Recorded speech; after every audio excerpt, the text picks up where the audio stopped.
Hi everyone.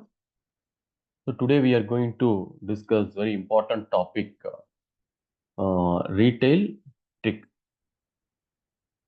So what makes retail shoppers tick?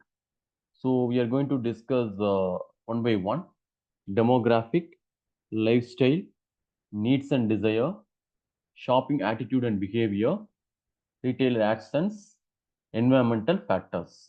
So now we are going to discuss one by one. So first we are going to discuss about demographic. So we already discussed about the demographic segmentation. So demographic segmentation, it relates to that what are things covered under the demographic segmentation: age, income, gender, occupation, right? So these are the things. We are going to manufacture a product. You can target these demographic factors, right? So if you are going to manufacture a chocolate, you can focus on kids, and also if you're going to manufacture a stylish two-wheeler or four-wheeler, so you are focus on adults. So depends upon the age and income and gender, it will depends upon that you can change it, right? Second one, lifestyle.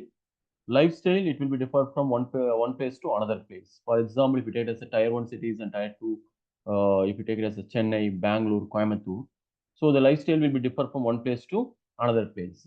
Because if you take it as a Bangalore, its lifestyle it will be different. And if you take it as a Coimbatore, the lifestyle it will be different to maintain the status, right?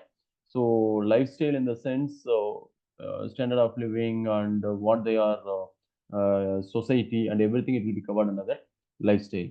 And needs and desire. So customers and needs and desire, it will be differ from one day to another day, right? So needs and desire, but it will be always we need something, right? So needs and desire, shopping attitude and behavior, because some of them they are focused on that shopping related to the attitude. For example, they have the specified income they have to allocate for the shopping, right? So that's attitude. And retailer actions and the environmental factors. Environmental factors, there are two types of environment there: internal environment and external environment. Internal environment within the organization, like top level, middle level, and low level. So in the top level, CEO and managing director, secretary, so everyone covered under that top level. Middle level, production manager, marketing manager, HR manager, so everyone covered under that middle level. And low level, employees. So employees are the key role for the organization. So in that environment factors, external environment, if you see that pest analysis. Pest analysis means economic, political, economic, socio-technological. So political in the sense, as per the government policy, regulatory compliances, you must obey the rules and regulation by that retailers. If you're going to start a mall, or if you're going to start that hypermarket or supermarket, you must obey the rules and regulation by the government. That is political. And economical also depends upon the economic level. For example, depends upon the place, it will change. We know that standard of living. So the place it will reflect in that. You have to see that standard of living. Like Bangalore, it's a costly city. So if you're going to start a mall in Bangalore, it will be differ. And also, if you're going to start a mall in the Coimbatore, there is some lot of differences are there, right? So political, economic, and socio-technological. Social is nothing but society. So in what way you are going to maintain the status in the society. And technological, we already know. So every day the technology, it will be differ from one day to another day. So the technology is always updating. So these are the retails of a stick, like demographic, lifestyle, needs and desire, shopping attitude and behavior, retailer actions, and environmental factors. These are all covered under that retail shoppers tick. um, so demographic and lifestyle. So what do you mean by demographic and what do you mean by lifestyle? So demographic, we always consumer data that is objective, quantifiable, and easily identifiable and measurable.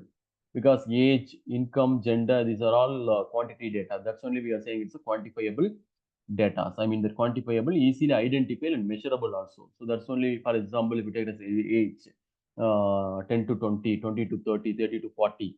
So 40 to 50, like that, easy to quantify that particular data. and as well as income also. Income, for example, 10,000 to 20,000, 20,000 to 30,000. So same like that. Then everything it will be quantified. That's only we are saying that it's demographic. So quantifiable, easy identifiable, and measurable also. The lifestyle ways in which consumers and families live and spend time and spend money, because now in that lifestyle, if you're having that holiday, for example, weekends, we are going to that mall and we enjoy and we'll come back.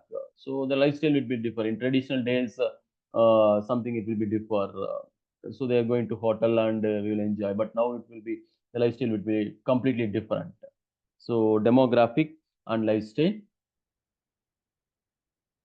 So understanding consumer lifestyle social factors, lifestyle in the sense culture, reference groups, time utilization, less time shopping, and family life cycle, bachelorhood to children and solitary, household life cycle, life stage for both. We are starting from that. Then social class. So these are the things covered under that. Understand the consumer lifestyle, social factors. So next session we are going to discuss in depth about understanding the consumer lifestyle, the social factors in detail. Thank you all for watching. Thank you all.